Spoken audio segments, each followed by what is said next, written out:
Hi guys, it's Amy of Things to Plan, and today I'm here setting up for my budget for January 2023.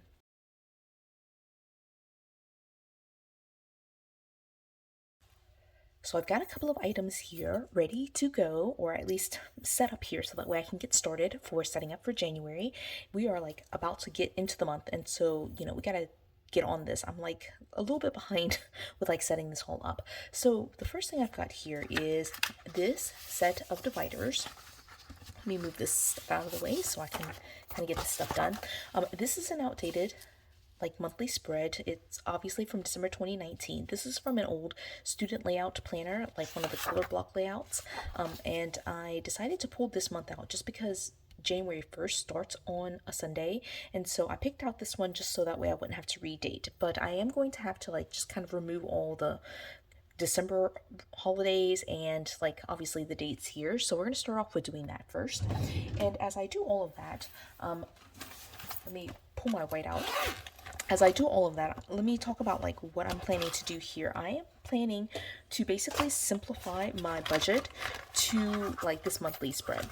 My goal is to be able to track my goal is to be able to track like big spending for the family. And so I have been budgeting for several years now, and I love budgeting, but I also really love to have a record of my budget like digitally. And so I'm realizing that, it's just easier for me to keep my personal spending, like all those categories that, like I am spending for myself on, like things like eating out and my personal spending, planner, supplies, just fun items for myself.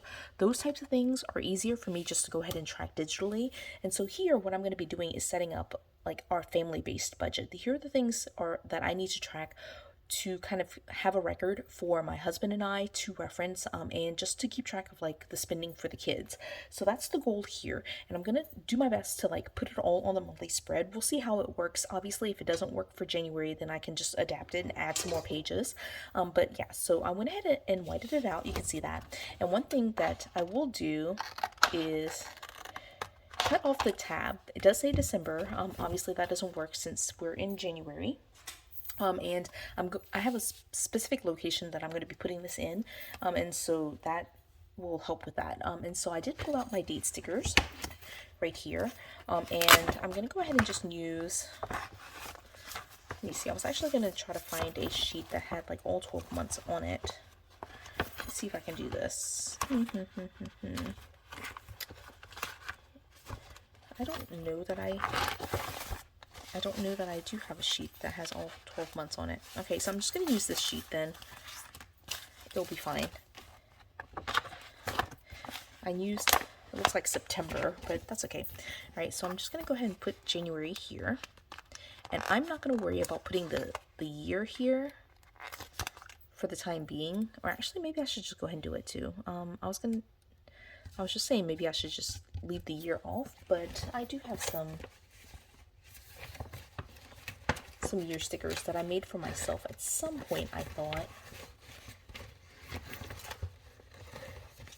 Clearly I'm going to be all over the place because I am not set up at all, especially with a giant bag of like unorganized stickers. Okay, found them. Here they are.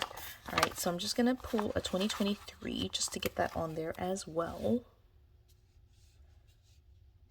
And I'm going to cover apparently this like pink dot. I don't want it to be halfway, so I'm just going to cover or white out that part of it.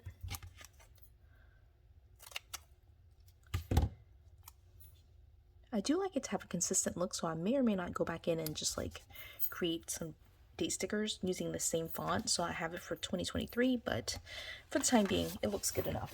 All right, and then again, like I did pick this monthly spread specifically because the dates match, so I don't have to worry about redating it, which is a benefit. And so what I'm going to do now is basically run through and set up my bills. And so this is going to go here. Now, just to talk to you about my budget, I have been budgeting, like I said, for several years now, and I've noticed that, especially when I reviewed my 2022 budget for the entire year, I was really only over in two areas. So for my gifts category, like all of my Christmas spending, essentially, I was over by $124. I was saving like $100 every month for those for that category of gifts and birthday, holiday gifts, Christmas gifts, that type of thing. And I had saved up $1,200 for that particular category, and I ended up spending like right around like $1,325. So it was about $125 over. And then the other main area where I definitely overspent was in my fun category. So it's my personal spending. Essentially, I just called it my fun category. It's all my planner supplies, any like nail purchases, or just all the stuff that I purchased for myself. Is basically my spending money. And in that category, I was putting in, like, it looks like I put in 1,500 for the entire year. I thought I was like closer to like $50 a month, but it looks like it would be like, I guess mathematically, like closer to 125 a month that I was putting in there. And in that category, with 1,500 for the entire year saved up or like put into that cash envelope or that category, I was over by $331. So I ended up spending total for 2022 $1,831 in that category. And again, I was over by $331.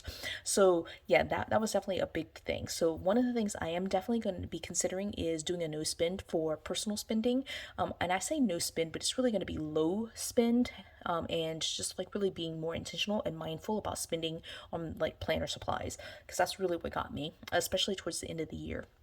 And then being more intentional about creating gifts and being handmade and homemade with my gifts. So that way, by the time Christmas rolls around, I'm not like overspending in the gifts category. With that being said, though, I did have several categories that were definitely like way under. So, for example, my vacations category, I had like $466 left over. For food and dining, I had about $200 left over. For health and fitness, I had about $300 left over. So, like using a cashless envelope system, like I basically had money left over. It just ended up like where I was over in two categories, but definitely like way under in all the others. So, with that being said, though, just in totality, it just makes more sense for me to continue doing my budget like digitally, like using a cashless system, and focusing here with like my family based budget. So all the bills that we have for the house, and again, like really just spending for the kids. So I did pull my budget stickers, and what we're gonna do for January, and I am trying this for the first time, so I don't really know how it will work, but I did pull my budget stickers, or at least some of them, and I'm going to use some of these stickers right here. Yeah, I was wondering if they had like categories, but it doesn't. All right, so what I'm going to do is actually just use these to mark the automatic bills that we have.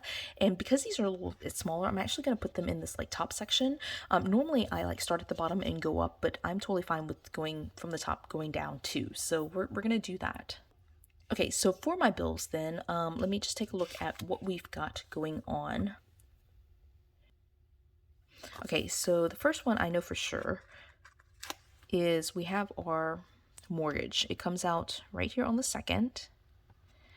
If I can find like little like label-y things, like icon stickers, I'm going to definitely stick those in there. All right, so definitely we have our mortgage. I have to reference like all of my notes here because I really don't remember when these bills come out, but I do know that one's for sure is on the 2nd.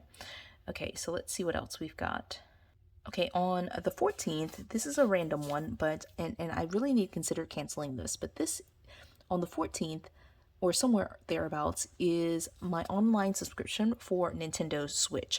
And so my family and I do play this together. So this is something where my husband and I both play video games, and my daughter is really getting into video games. And so we may or may not keep that, but I am paying for that for myself personally. And so it could be something that I am pulling out at some point. This color looks very similar to the other one, so I'm going to switch, right? So one bill that comes out on the 15th is going to be our power bill. So I'll put that there. Right, and then we have, let's see, okay, on the 20th, I have my Google storage. So again, this is mostly for me. I like to hold all of our photos on Google storage or on Google Photos, but you know, it also is like our family photos, so I count that as like a family-based bill. And then the 23rd, I actually have my Dropbox, which is very similar to Google, except here I'm doing all of our files, right? And then I do know that we have, should be 2 more bills. Like we have our water bill, which goes here, and then we have our gas bill, which is at the end of the month on the 29th, All right, so I think that's it in terms of bills and all the online subscriptions that we have coming out, all the things that are automatically pulled out of our account. And what I'm going to do is trying to keep it simple and simplify it a lot. In terms of tracking what I need to for the kids, I'm just going to list them like right underneath here. So that's the goal for January. Again, I might change that altogether.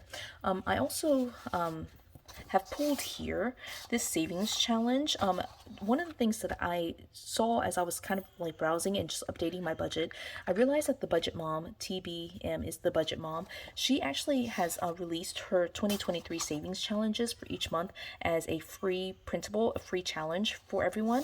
And so I did print this out. I'm going to fill this out on my own time just because, you know, I do already have a budget set, but again, like I'm probably going to like not worry so much about budgeting here, but I do want to save for Christmas, and my goal is probably to still save about $100 each month and get to 1,200 and just be more intentional about spending a little bit less next year for holidays, for birthdays, and that kind of thing. And so again, I'm going to fill this out, but I am planning to cut this out. I did want to give an honorable mention to this just so that you can see that there are resources out there for you to budget. But I did set up the bulk of what I needed to do here, and so I'm ready to go. I'm going to put this into my planner. All right, I've got my Transformer planner all set up here, and I've got, let's see, where is my home section?